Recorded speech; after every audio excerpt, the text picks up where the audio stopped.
Éboulement à Grand-Anse, une route départementale fragilisée. Un éboulement s'est produit à Grand-Anse, sur la commune de Trois-Rivières. Une partie du talus s'est effondrée, laissant la route départementale fortement fragilisée. Depuis plusieurs années, cette portion de route est touchée par une importante érosion sur plus de 2 km, suscitant l'inquiétude des riverains et des usagers. Ah ben, inquiétude de moi, c'est parce que tout ça là, c'est un butin qui n'est pas intéressant du tout. C'est un butin qui a descendu tout là, toute l'est, ça a descendu, falaise là même, ça a dégénéré. Alors, ça m'a inquiétude de moi dit parce que nous très mal placés là.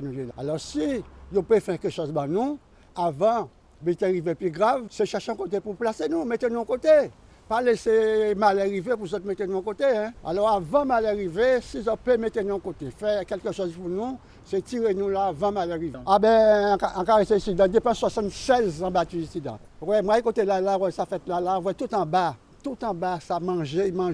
Et non, mais là, a frayer en bas, il y a des voûtes en bas. Ouais. Alors, son but, nous pas assurer. À n'importe quel moment, nous peut trouver nous en falaise là. Ouais. À n'importe quel moment, on peut trouver moi en mer là. Alors comment ça nager, pas de problème. Mais... Face à la situation, la première adjointe au maire, Madame Moka, s'est rendue sur place afin de constater l'ampleur des dégâts et évaluer les risques. Les habitants espèrent désormais une intervention rapide pour sécuriser cet axe.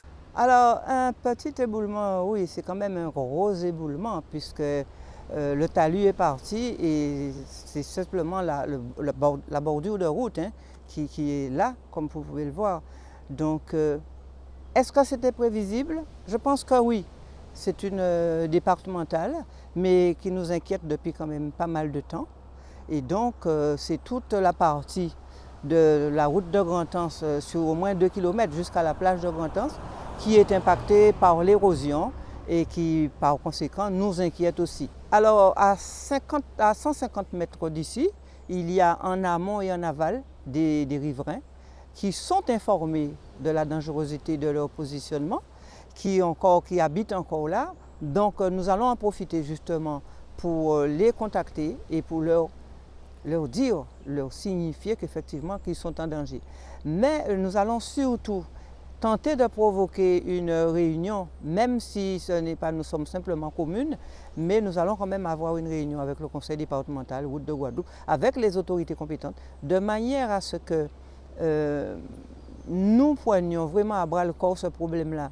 Puisqu'il y a au moins une bonne trentaine d'années, on avait parlé d'une déviation. Une déviation qui devait passer plus vers l'intérieur des terres.